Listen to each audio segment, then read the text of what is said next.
NASA has partnered with 3 companies, Bell, PAE-ISR, and General Atomics for its systems integration and operationalization demonstration.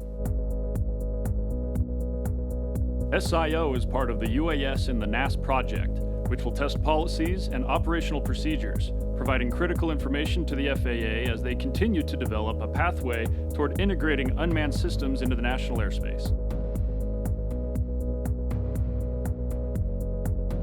The Bell UAV is a small autonomous pod transport that will provide medical supply delivery in urban areas. PAE-ISR is conducting infrastructure inspection flight tests under VFR using the Resolute Eagle UAS with detect and avoid technologies.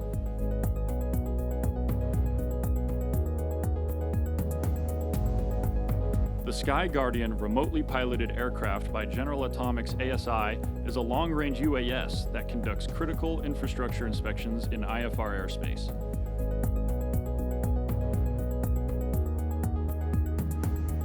SIO will begin its flight demonstrations in 2020.